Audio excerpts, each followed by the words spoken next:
పరిశుభ్రత యేసుక్రీస్తునామములో మీ అందరికీ వందనాలు తెలియజేస్తున్నామండి. ఈ అవకాశం ఇచ్చిన దేవాది దేవునికి వందనాలు.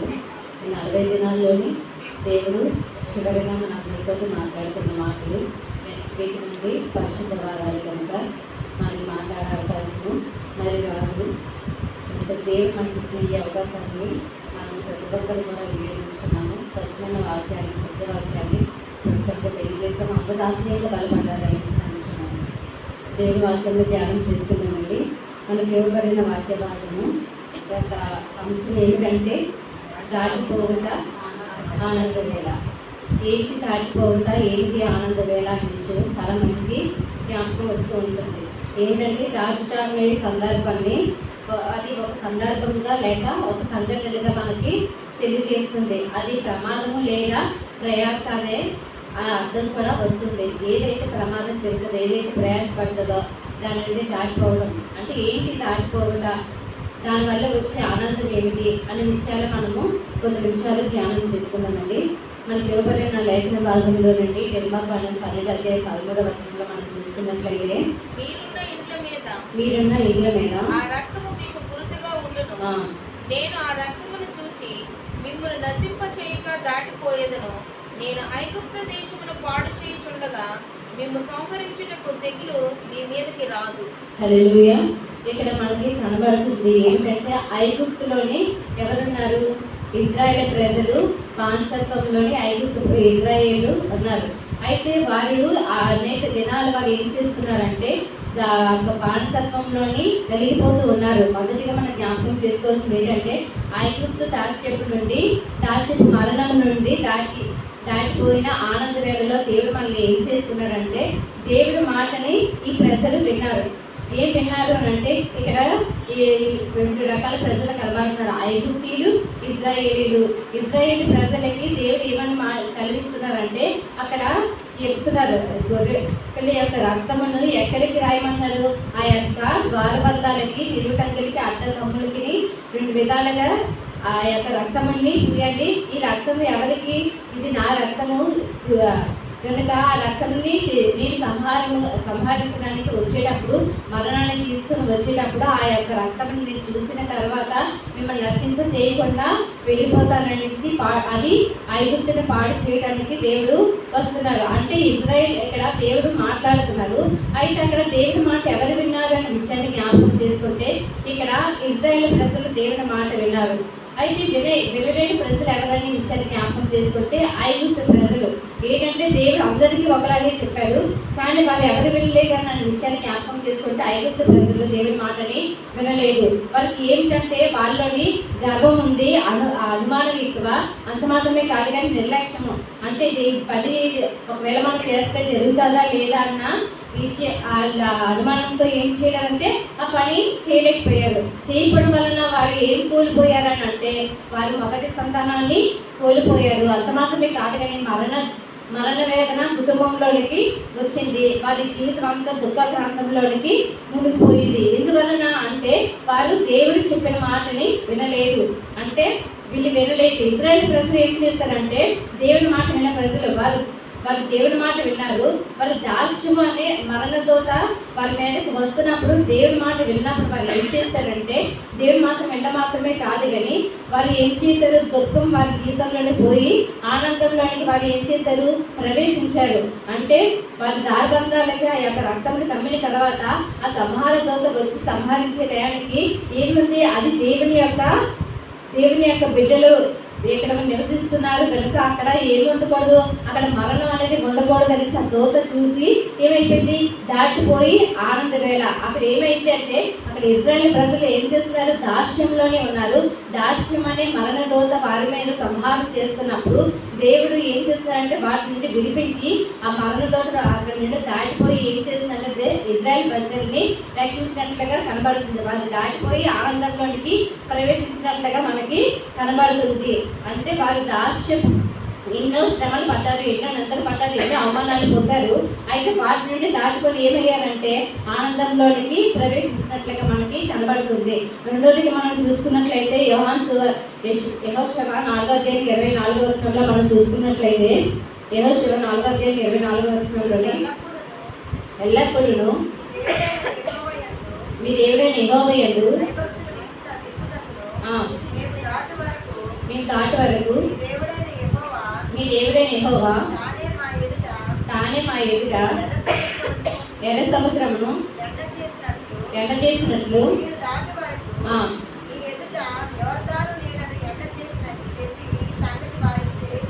హల్లెలూయా. అయితే ఇక్కడ మనకి మరొక సంఘటన కనబడుతుంది. ఏమిటంటే ఎర్ర సముద్రం అనే మరణ దూత నుండి దేవుడు దాటించిన ఆనంద వేళ. అది ఏమిటంటే అది దేవుడు ఎలా దాటించారనే విషయాన్ని జ్ఞాపకం చేసుకుంటే యెహోషువ భక్తులు తెలియజేస్తున్నారు 4:24 ఇశ్రాయేలు ప్రజలు ఎలాగుండేవారంటే అసలు ఆ యొక్క ఐగుప్తు నుండి విడుదలయ్యి బయటకు వస్తున్నప్పుడు వారి మధ్య ఈ నిర్మాకాలంలో మనకి కనబడుతుంది ఆ సంఘటన అంతా.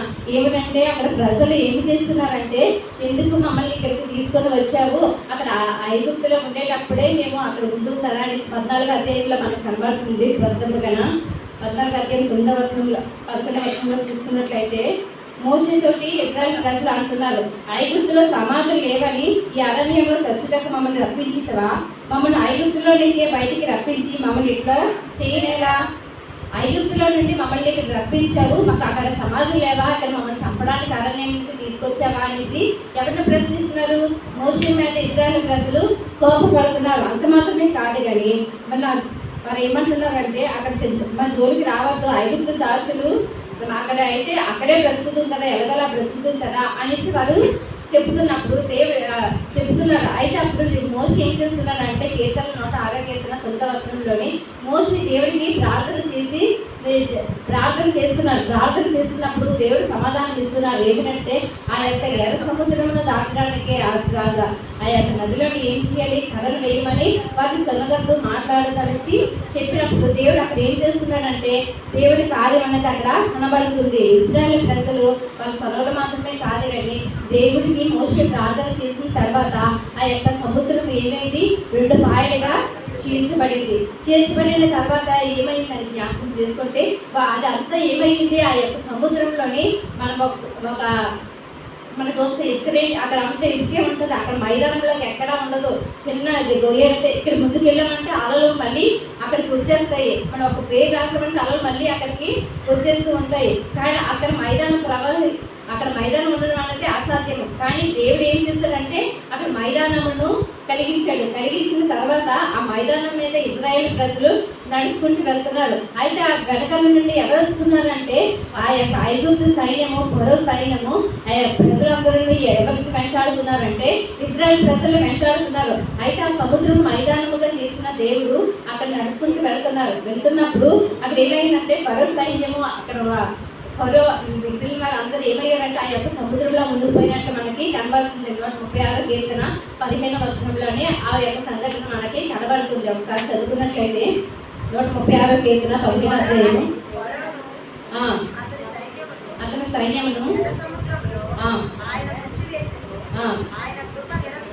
ఆయన కృప నిరంతరం ఉండును. హల్లెలూయా. అక్కడ ఎవరెవరిని చంపారండి?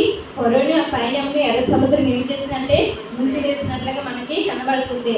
అయితే ముంచి వేసిన తర్వాత అక్కడ నుండి దేవుని కోపం అన్నది వాళ్ళ మీదగా పడుతుంది. అయితే దేవుని కోపం ఎలా ఉంటుందంటే ఒక ధ్వని వినబడుతుంది. ఏమిటంటే మనకి ఇర్మియా 49వ అధ్యాయం 21వ వచనంలో 4 ఇశ్రాయేలు ప్రజలు ఆ యొక్క మైదానం దాటి వచ్చేసిన తర్వాత వాళ్ళు వెనక్కి చూసుకునేసరికి అక్కడ ప్రజలందరూ వచ్చేస్తున్నారు. ఆ సైన్యం అంతా వస్తుంటే ఒక ఉరుములాగా వచ్చేసి ఆ సముద్రం ఏమైంది, మళ్ళీ మామూలుగా ఇశ్రాయేలు ప్రజలు దాటడానికి మాత్రమే మైదానం ఏర్పడింది.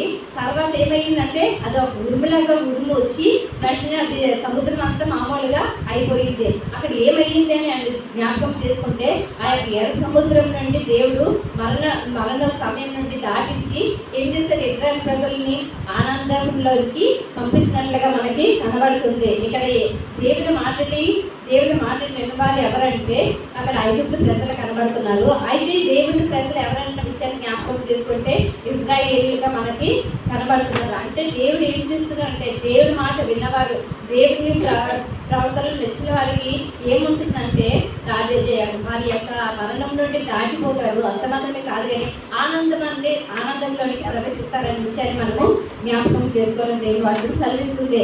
మూడో విషయాన్ని జ్ఞాపకం చేస్తున్నానండి. అక్కడ మనకు కనబడుతుంది, నినివే పట్టణ ప్రజల్ని మనం జ్ఞాపకం చేసుకున్నట్లయితే వారికి ఏమైందంటే మరణం ఉగ్రత వారి నుండి దాటి వారి ఆనందంలోనికి ప్రవేశించారు. అక్కడ మరణము ఉగ్రత అనేది వస్తుందని దేవుడు యోనా ద్వారా తెలియజేశారు.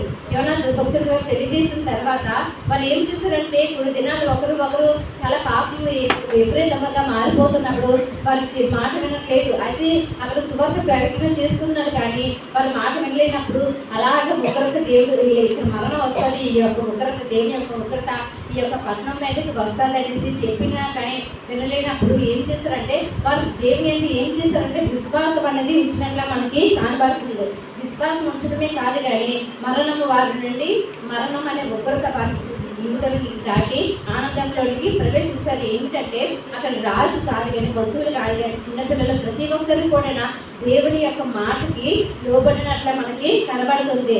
వారు ఏమిటంటే వారి ఉగ్రతను దాటి ఆనందంలోనికి ప్రవేశించినట్లుగా మనకి ఇక్కడ కనబడుతుంది. 4 విషయాన్ని జ్ఞాపకం చేసుకున్నట్లయితే 2 కొరింథీయులకు రాసిన పత్రిక 2 కొరింథీయులు 5:19 మనం చూసుకున్నట్లయితే అదేమనగా దేవుడు వారి అపరాధములను వారి మీద మోపక క్రీస్తునందు లోకమును తనతో సమాధాన పరచుకొనుచు ఆ సమాధాన వాక్యమును మాకు అప్పగించెను. హల్లెలూయా. అయితే ఇక్కడ మనకు కనబడుతుంది, సమాధానం పంచడానికి దేవుడు ఈ లోకానికి వచ్చినట్లుగా మనకి కనబడుతుంది. యేసుప్రభు వారు ఏంటంటే మనుషుల పాపములను మరణం నుండి విమోచన చేయడానికి యేసుప్రభు వారు ఆ యొక్క మరణం నుండి విమోచించడానికి మనకు ఆ మరణం నుండి దాటి వేయడానికి క్రీస్తు ఈ లోకానికి కూర్చున్నట్లుగా కనబడుతుంది. అందుకనే ఏంటంటే ఆయన సమాధానం పరచడానికి ఈ లోకానికి వచ్చాడు. అయితే ఈ సమాధానం పరచడానికి వచ్చినప్పుడు సమాధానంతో మనం ఉండాలి కానీ మన అసమాధానమైన జీవితాన్ని మనం జీవించే వారిగా ఉండకూడదు.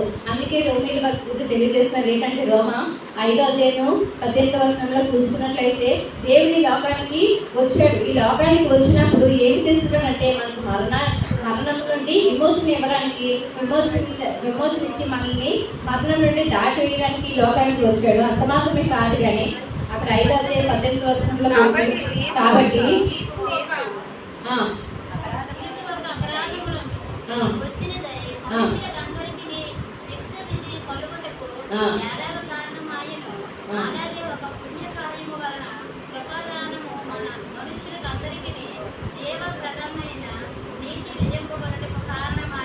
హల్లెలూయా. పాపం వలన ఏంటి వస్తుంది? శిక్ష వస్తుంది. పుణ్యం వలన ఏమొస్తుంది? కృపాదానం వస్తుంది అనే విషయాన్ని జ్ఞాపకం చేసుకోవాలి. జీవప్రధానమైన జీవదానం వల్ల ఏమొస్తుందంటే నీటి అనేది వస్తుందన్న విషయాన్ని మనము జ్ఞాపకం చేసుకోవాలి. అయితే యేసుప్రభు వారు ఇక్కడికి వచ్చేటప్పుడు ఏం చేస్తున్నారంటే పాపం వల్ల మనకి ఏమొస్తుంది? శిక్ష అనేది ఖచ్చితంగా కలుగుతుంది. అర్థమంతకు కాదు కానీ పుణ్యం అనేది ఏం కలుగుతుంది? కృప అనేది కలుగుతుంది. జీవప్రదమైన నీతి మనకి వస్తుందనేసి సర్వశక్తి గల దేవుడు మనకి తెలియజేస్తున్నాడు. అందుకని యేసుప్రభు వారు ఈ లోకానికి వచ్చేటప్పుడు అంటున్నారు పాపము మరణ స్థితి నుండి మనల్ని దాటించి ఏం చేస్తున్నాడంటే ఆనందం అనే వేళకి తీసుకుని వెళ్తున్నాడు. ఆ పాపం స్థితి నుండి మనకి ఏం చేస్తున్నాడు? విమోచించి మనకి వాటి నుండి దాటించి ఏం చేస్తున్నాడంటే ఆనందంలోనికి మనల్ని ప్రవేశించేలాగా యేసుప్రభు వారు మనకి లోకానికి వచ్చినట్లుగా కనబడుతుంది. 4వ విషయాన్ని మనం జ్ఞాపకం చేసుకున్నట్లయితే మొదటి యోహాను పత్రిక 3:14 మనం చూసుకున్నట్లయితే మనము సహోదరుని ప్రేమించున్నాము గనుక మరణంలో నుండి జీవములోనికి దాటి ఉన్నామని ఎరుగుదుము. ప్రేమ లేని వాడు మరణమునందు నిలిచి ఉన్నాడు. హల్లెలూయా. ఇక్కడ 5వదిగా మనం తెలుసుకోవాల్సింది ఏంటంటే సహోదరుల ప్రేమని కలిగిన వారిగా ఉండాలి. అంటే నిన్ను వల్ల నీ పొరుగు వారిని ప్రేమించవాలని అనేసి దేవుని యొక్క వాగ్దానం మనకు కనబడుతుంది. అయితే అది ఏమిటంటే ఆజ్ఞల్లో ఒక మాట అన్నమాట, నిన్ను వల్ల నీ పొరుగు వారిని ప్రేమించాలంటే ఏం చేయాలి? ముందు నీ సహోదరుని ప్రేమించాలి. సహోదరు ప్రేమ కలిగి ఉండాలి. మరణం నుండి జీవంలోనికి ఉన్నాము. మనం మరణం నుండి జీవంలోనికి దాటి ఉన్నాము. ప్రేమ లేని వాడు ఏం చేస్తారంటే మరణంలో నిలుస్తారనేసి దేవుని వాక్యం సెలవిస్తుంది. అంటే ప్రేమ లేకపోతే మనం ఏం చేయలేం, మరణానికే నిలుస్తాము. అంటే మనలో ప్రేమ ఎలాగుండాలంటే సహోదరుల ప్రేమ కలిగి ఉండాలి. సహోదరుల ప్రేమ కలిగి ఉండాలి. అంత మాత్రమే కాదు కానీ నిన్ను వల్ల నీ పొరుగువారిని ప్రేమించే ప్రేమ అనేది మనలోని కలిగి ఉండాలి. చాలా మంది విషయాల్లో ఏంటంటే ప్రేమ అనేది ఉండదు. ఎవరి పట్ల ప్రేమ ఉండదు, సహోదరి సంఘం పట్ల ప్రేమ ఉండదు. అంత మాత్రమే కాదు కానీ కుటుంబంలో ప్రేమ ఉండదు, లేకపోతే ఇతరుల పట్ల ప్రేమ ఉండదు, లేకపోతే అన్నదమ్ముల మధ్య, అక్క చెల్లెల మధ్య, తల్లి కుమార్తెల మధ్య ప్రేమ అనేది ఉండదు. ఎందుకంటే వాళ్ళు ప్రేమ అనేది ఉండదు కానీ ద్వేషాన్ని ఎక్కువగా తీసుకొస్తారు. ద్వేషధారణ, నటన అటువంటి జీవితాలలో వారు జీవిస్తారు. అందుకని ఏమంటున్నారంటే దేవుని వాక్యము సహోదరులు ప్రేమ కలిగి ఉండాలని దేవుని వాక్యము సెలవిస్తుంది. ప్రేమ లేని వాడు జీవంలోని దాటిపోతాడు. అంటే మరణం నుండి జీవంలోనికి దాటిపోతాడని దేవుని వాక్యము సెలవిస్తుంది. ప్రేమ లేని వాడు మరణం అందే నిలుస్తారని కూడా దేవుని వాక్యం మనకి స్పష్టంగా తెలియజేస్తుంది. సహోదరు ప్రేమ ఎవరిలో ఉంటారో వారిలోని దేవుని వాక్యం అనేది ఉన్నదని దేవుని వాక్యము సెలవిస్తుంది. సహోదరు ప్రేమను ఎవరినైతే కలిగి ఉంటామో వారి నుండి మరణం ఏం చేస్తారంటే దాటిపోయి వారి ఆనందంలోనికి మనం ప్రవేశిస్తారనే విషయాన్ని జ్ఞాపకం చేస్తున్నాను. అంతే మాత్రమే కాదు కానీ దేవుని వాక్యం సెలవిస్తుంది. మనం ప్రేమ కలిగి జీవించాలి. అందరి పట్ల ప్రేమ కలిగి ఉండాలి. సంఘంలోని లేకపోతే కుటుంబంలోని లేకపోతే ఇతరుల పట్ల ప్రేమ కలిగి జీవించాలి. సహోదర ప్రేమ అనేది అతి ప్రాముఖ్యమైనదని సర్వశక్తి గల దేవుడే మనకి తెలియజేస్తున్నాడు. చివరిగా మనం జ్ఞాపకం చేసుకుందామండి. లోకసువార్త 18వ అధ్యాయము 36వ వచనం నుండి మనం చూసుకున్నట్లయితే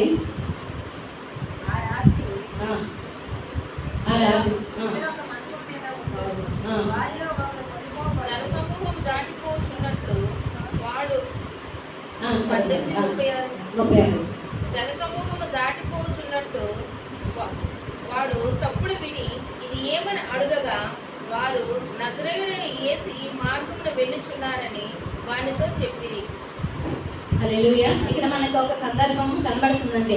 అక్కడ ఎవరు కనబడుతున్నారనే విషయాన్ని జ్ఞాపకం చేసుకుంటే అక్కడ కుంటి గుడ్డివాడైనా కనబడుతున్నారు. ఆ గుడ్డివాడు ఏంటంటే చాలా సంవత్సరాల నుండి అక్కడే ఉంటున్నాడు. అక్కడ జనసమూహంలో విపరీతంగా ఉంటుంది. అక్కడ యేసు వారు దారిలోనే వెళుచున్నాడు. వెళుతుంటే దేవుడు తనని స్వస్థపరుస్తాడు, తన జీవితంలో కార్యం జరుగుతుంది అనేసి ఏం చేస్తుందంటే విశ్వాసం, బలమైన విశ్వాసము ఆయనలో ఉంది.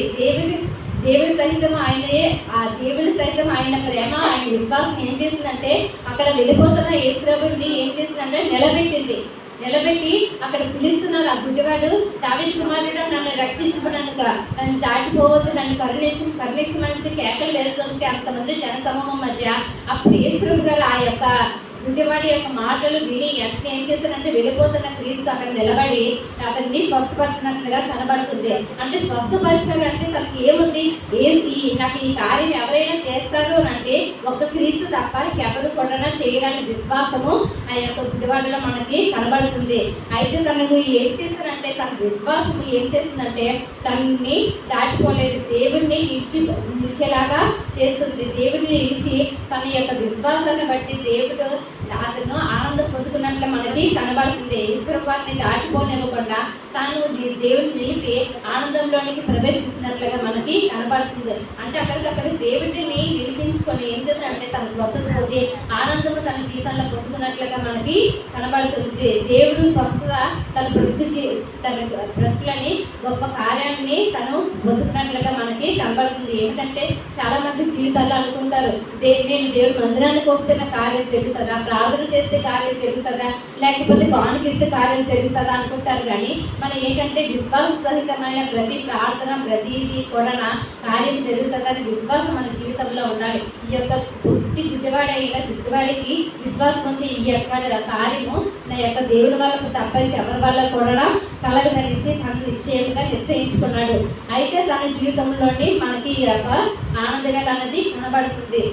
మనం ఇప్పటి వరకు జ్ఞానం చేసుకున్నాం. ఏమిటంటే ఆ యొక్క దాస్యపు నుండి ఇశ్రాయేలు ప్రజలు ఎలాగైతే విముక్తి పొంది ఆనందంలోనికి ప్రవేశించారో అంత మాత్రమే కాదు కానీ ఎర్ర సముద్రమును దాటి వారి ఆనందంలోనికి ఎలా ప్రవేశించారో మరణము అనే ఉగ్రత నుండి ఆ యొక్క నినివే పట్టణ ప్రజలు ఎలాగైతే మరణమును దాటుకొని ఆనందంలోనికి ప్రవేశించారో మన జీవితాలను కూడా ఆనందంలోనికి మరణము నుండి లేకపోతే ఉగ్రత నుండి లేకపోతే ఆ యొక్క దాస్యం నుండి మనల్ని బయటికి తీసుకురావాలని మన ఆనందంలోనికి ప్రవేశించాలంటే దేవుడి మాట మనము వినాలి. మరణము దేవుడు యేసుప్రభువు వారు వచ్చినప్పుడు అన్నారు ఆయన ఏంటంటే ఈ లోకానికి మరణం నుండి విమోచన మనకి ఇస్తానని దేవుని వాక్యము సెలవిస్తుంది. మరణం నుండి ఆయన క్రీస్తు ఎందుకు వచ్చాడు?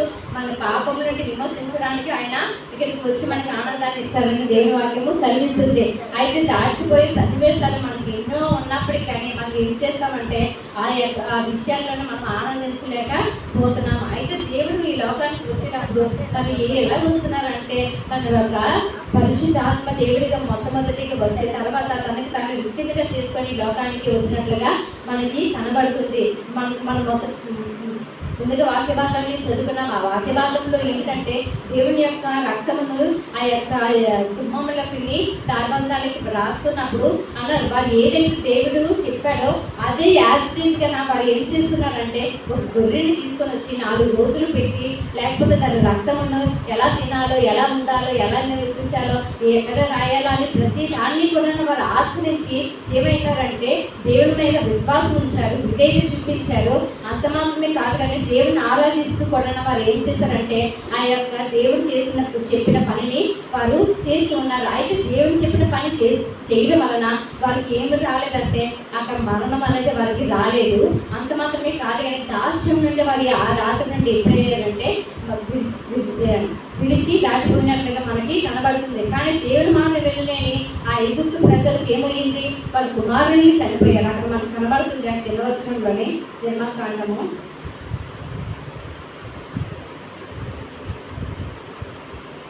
12వ అధ్యాయము 29వ వచనంలో మనం చూసుకున్నట్లయితే సింహాసనం మీద కూర్చున్న ఫరో మొదలుకొని చెరసాలలో ఉన్న ఖైదీ యొక్క తొలిపిల్ల వరకు ఐగుప్తు దేశమందులో తొలిపిల్లలను అందరినీ పశువుల తొలిపిల్లలు అన్నిటినీ యెహోవా హతము చేశాను. హల్లెలూయా. ఇక్కడ దేవుని మాట వినలేని వారిని దేవుడు ఏం చేశారంటే హతము చేసినట్లుగా కనబడుతుంది.